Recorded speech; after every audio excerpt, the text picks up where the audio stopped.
There are many aspects to horse care. Horses, ponies, mules, donkeys and other domesticated equids require attention from humans for optimal health and long life. Living environment. Worldwide, horses and other equids usually live outside with access to shelter from the elements. In some cases, animals are kept in a barn, a stable, or may have access to a shed or shelter. Horses require both shelter from wind and precipitation, as well as room to exercise and run. They must have access to clean fresh water at all times, and access to adequate forage such as grass or hay. In the winter, horses grow a heavy hair coat to keep warm and usually stay warm if well fed and allowed access to shelter. But if kept artificially clipped for show, or if under stress from age, sickness or injury, a horse blanket may need to be added to protect the horse from cold weather. In the summer, access to shade is well advised. For horse owners who do not own their own land, fields and barns can be rented from a private landowner. A space for an individual horse may be rented from a boarding farm. Unless an animal can be fully maintained on pasture with a natural open water source, horses must be fed daily. As horses evolved as continuous grazers,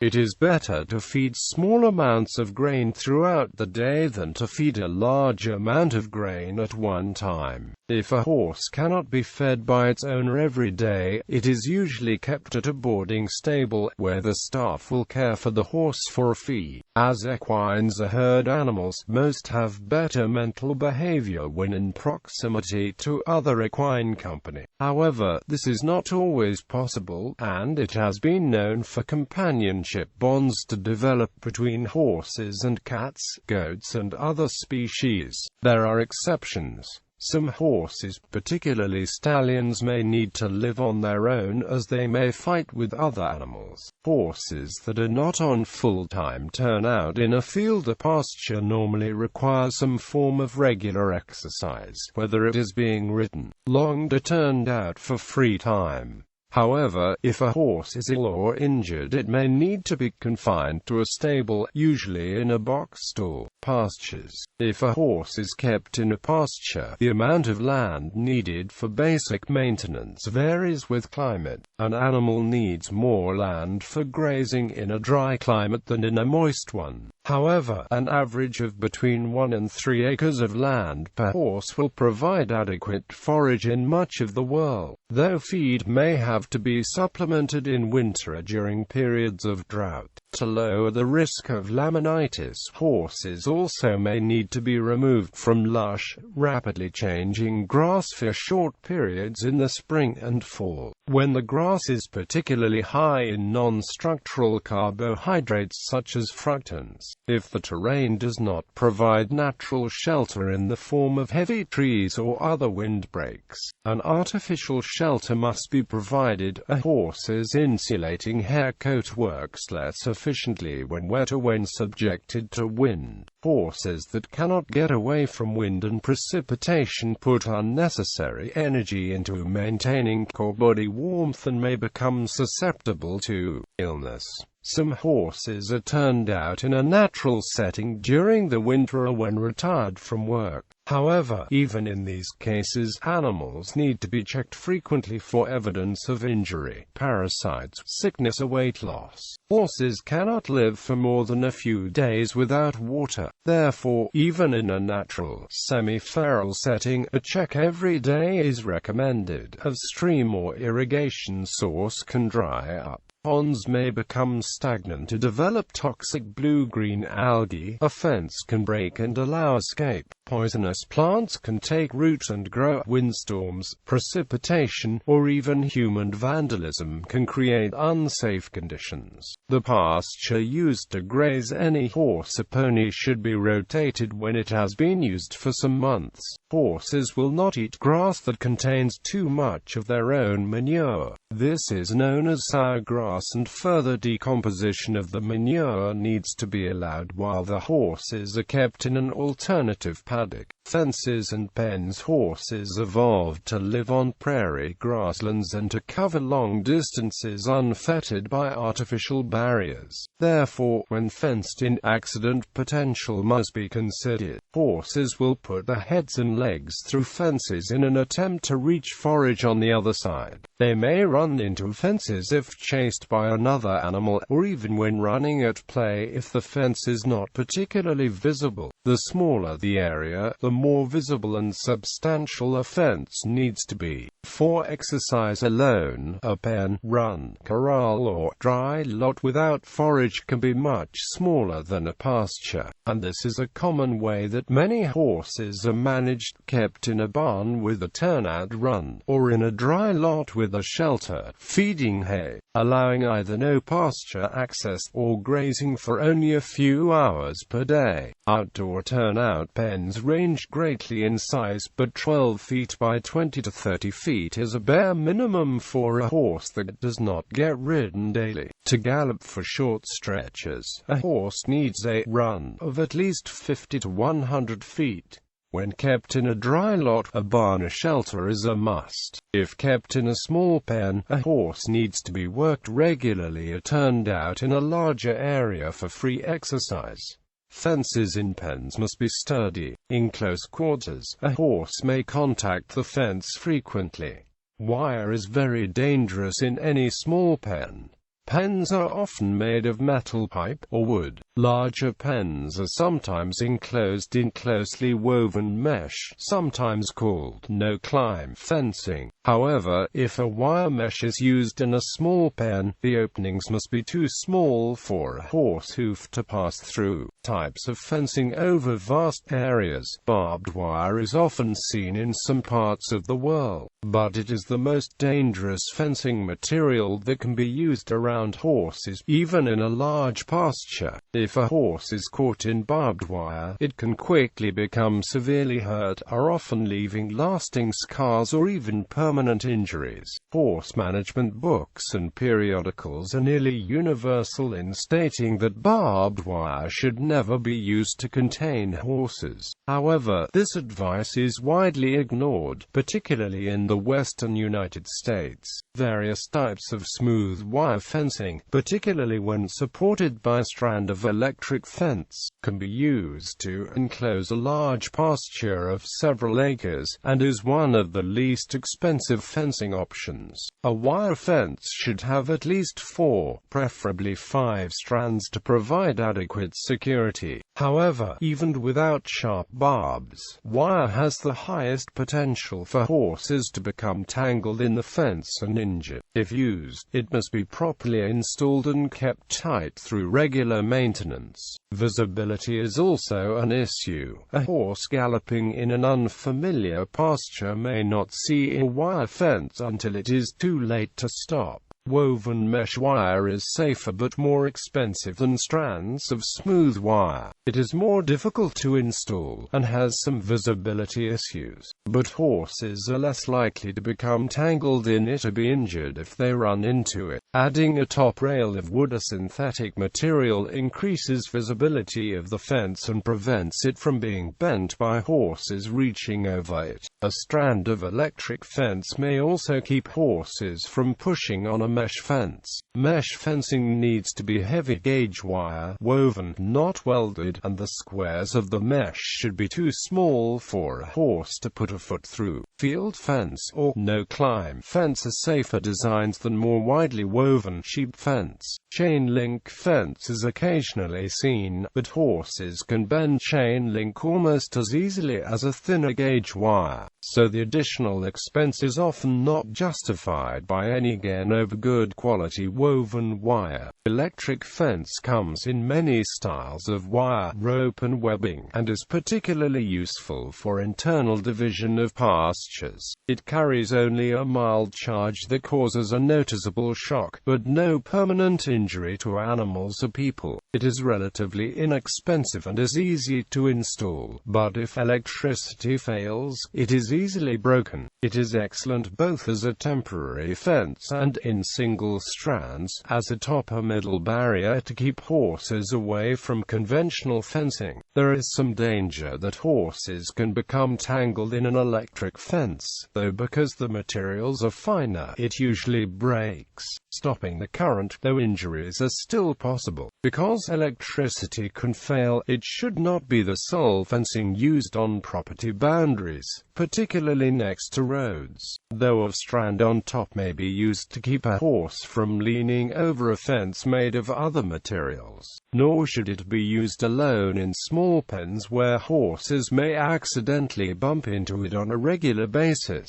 However, small single-horse enclosures are sometimes seen at endurance riding competition, where temporary fencing must be set up in remote areas. In residential areas, warning signs should be posted on any boundary fences with electrified sections to keep people from touching the fence and accidentally being shocked. Wood is the classic form of horse fencing, either painted planks or natural round rails. It is one of the safest materials for containing horses. Wood or a synthetic material with similar properties is the best option for small paddocks, pens and corrals. It can be used to fence pastures and has some ability to give a break if a horse collides with it. However, wood is expensive, high maintenance, and not completely without safety concerns. Boards can splinter, nails can stick out and cause lacerations.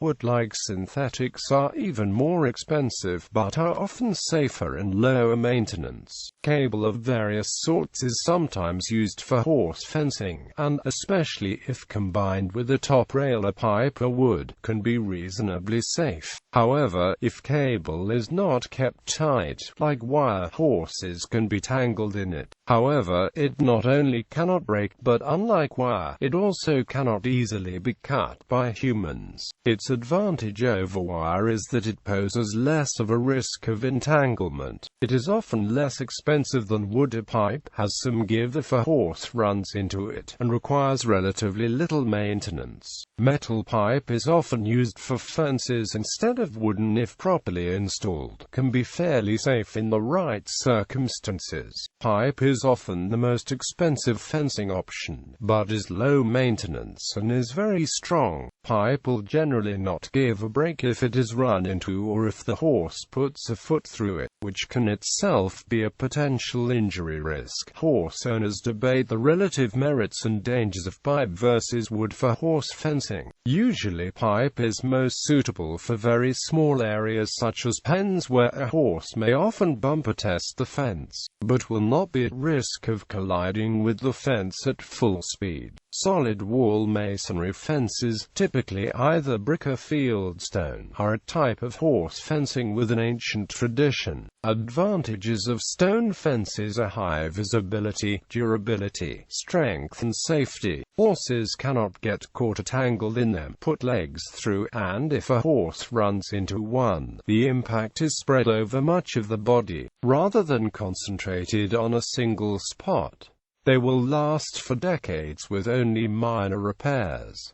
The major disadvantage is the cost. The materials are expensive. Fences require skilled labor for proper construction and take longer to build. Barns and stables. Horses are sometimes kept indoors in buildings called either barns or stables. The terms are often used interchangeably. A barn is the more general term for a rural building that houses livestock. The term stable is more often used in urban areas and can be used as a noun to refer to the building that houses horses or the collection of horses themselves, or as a verb to describe the act of keeping horses in a stable. These buildings are usually unheated and well ventilated. Horses may develop respiratory problems when kept in damp or stuffy conditions. Most horse barns have a number of box stalls inside that allow many horses to be safely stabled together in separate quarters. There are also separate areas or even rooms for feed, equipment and tack storage, and in some large stables, there may be additional facilities such as a veterinary treatment area or a washing area in the building. Barns may be designed to hold one horse in the backyard of a family home, or be a commercial operation capable of holding dozens of animals. The standard dimensions for a box stall vary from 10 feet by 12 feet to 14 feet by 14, depending on local cultural traditions, the breed of horse, gender, and any special needs. Mares with foals often are kept in double stalls. Stallions, kept alone with less access to turnout, are also often given larger quarters. Ponies sometimes are kept in smaller box stalls, and warm bloods or draft horses may need larger ones. Horses kept in stables need daily exercise and may develop stable vices if they are not given worker turnout. Box stalls usually contain a layer of absorbent bedding such as straw or wood shavings and need to be cleaned daily. A horse generates approximately 15 pounds of manure and several gallons of urine each day. There are health risks to the horse if forced to stand all day in its own waste. However, stables are built as much for the convenience of humans as horses. Most healthy horses are equally, if not in more, comfortable in a field or paddock with a simple three-sided shed that protects them from the elements.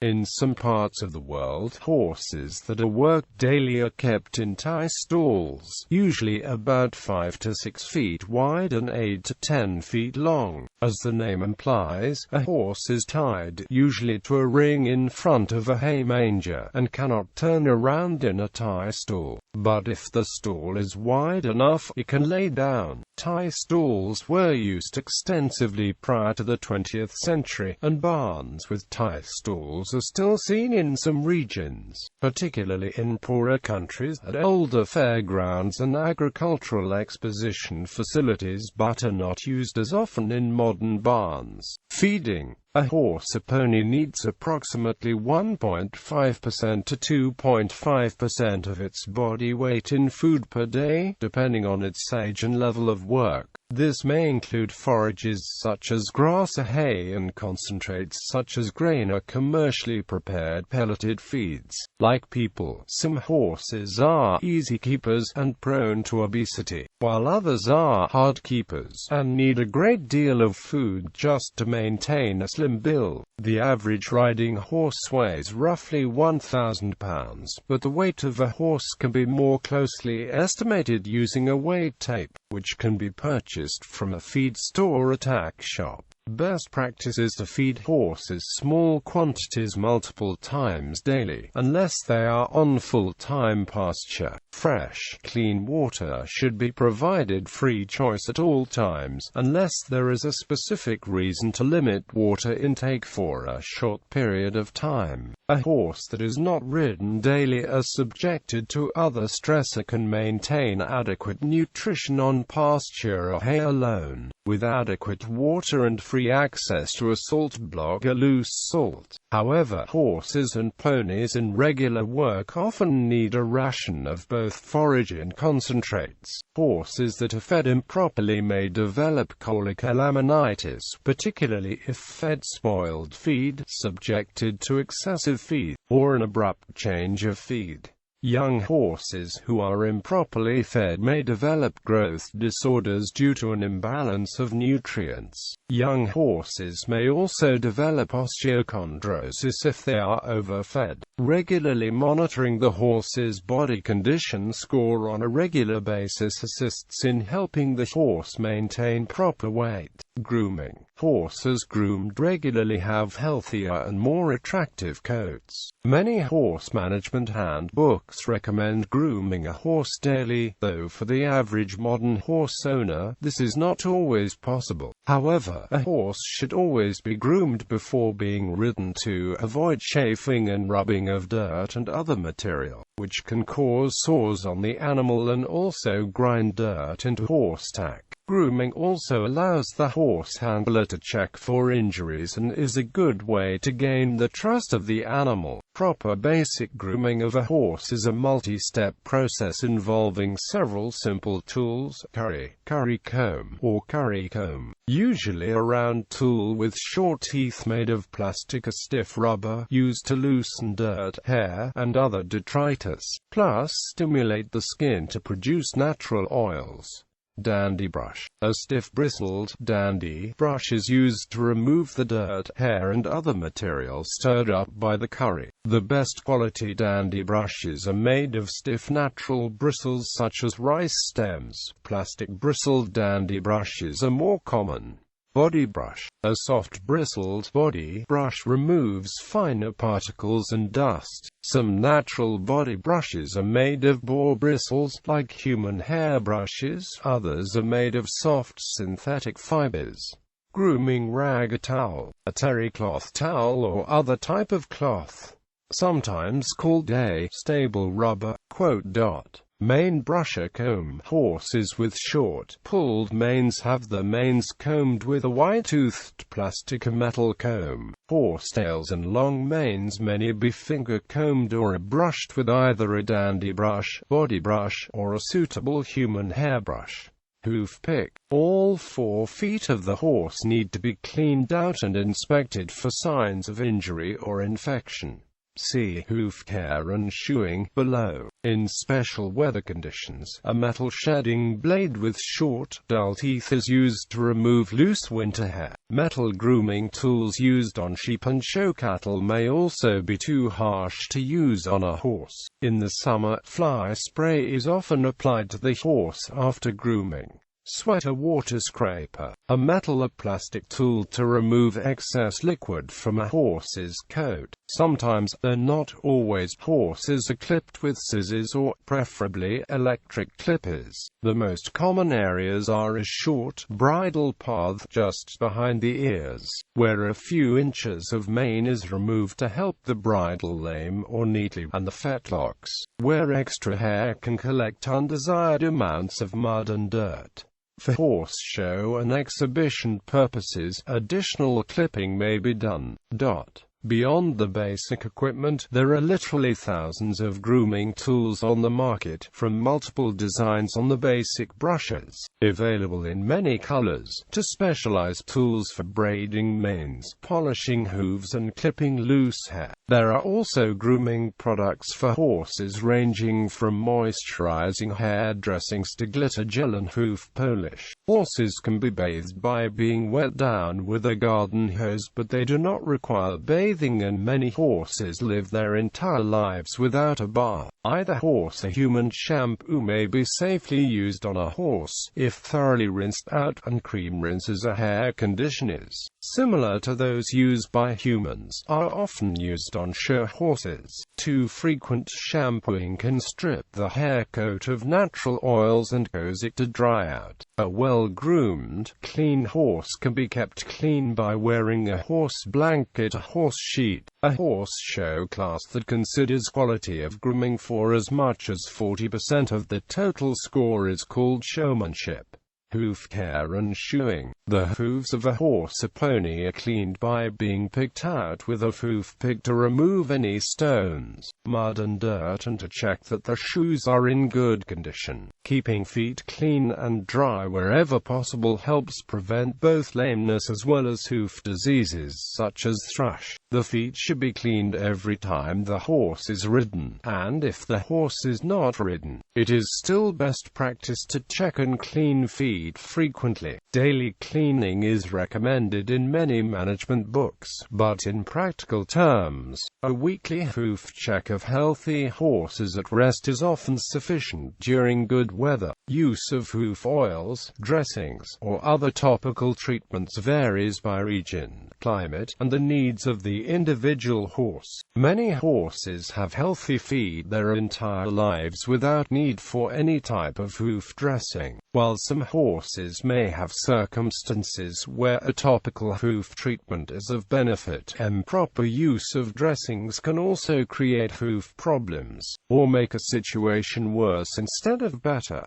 Thus, there is no universal set of guidelines suitable for all horses in all parts of the world. Farriers and veterinarians in a horse owner's local area can provide advice on the use and misuse of topical hoof dressings, offering suggestions tailored for the needs of the individual horse. Horses and ponies require routine hoof care by a professional farrier every 6 to 8 weeks, depending on the animal, the work it performs, and, in some areas, weather conditions. Hooves usually grow faster in the spring and fall than in summer or winter. They also appear to grow faster in warm, moist weather than in colder, dry weather. In damp climates, the hooves tend to spread out more and wear down less than in dry climates, though more lush, growing forage may also be a factor. Thus, a horse kept in a climate such as that of Ireland may need to have its feet trimmed more frequently than a horse kept in a dry climate such as Arizona, in the southwestern United States. All domesticated horses need regular hoof trims, regardless of use. Horses in the wild do not need hoof trims because they travel as much as 50 miles a day in dry, semi-arid grassland in search of forage, a process that wears the feet naturally. Domestic horses in light use are not subjected to such severe living conditions, and hence the feet grow faster than they can be worn down. Without regular trimming, the feet can get too long, eventually splitting, chipping and cracking, which can lead to lameness. On the other hand, horses subjected to hard work may need horseshoes for additional protection. Some advocates of the barefoot horse movement maintain that proper management may reduce or eliminate the need for shoes, or propose hoof boots as an alternative. Certain activities, such as horse racing and police horse work, create unnatural levels of stress and will wear down hooves faster than they would in nature. Thus, some types of working horses almost always require some form of hoof protection. The cost of farrier work varies widely, depending on the part of the world, the type of horse to be trimmed or shod, and any special issues with the horse's foot that may require more complex care. The cost of a trim is roughly half to one-third that of the cost of a set of shoes,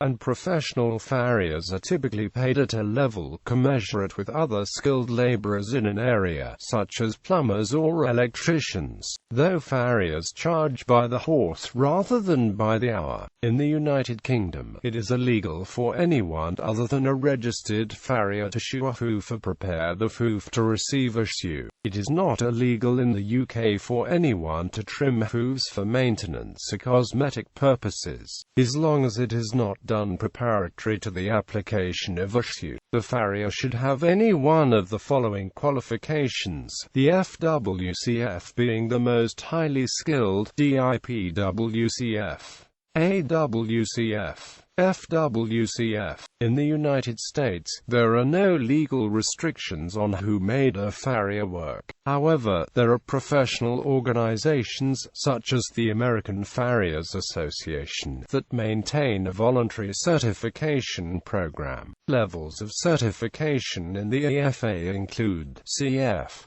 CTF, CJF. For each level of certification, farriers must pass written exams, foraging exams, and live shoeing exams. Once a farrier has completed the highest level of certification, he or she can also pursue specialty endorsements, such as the TEC.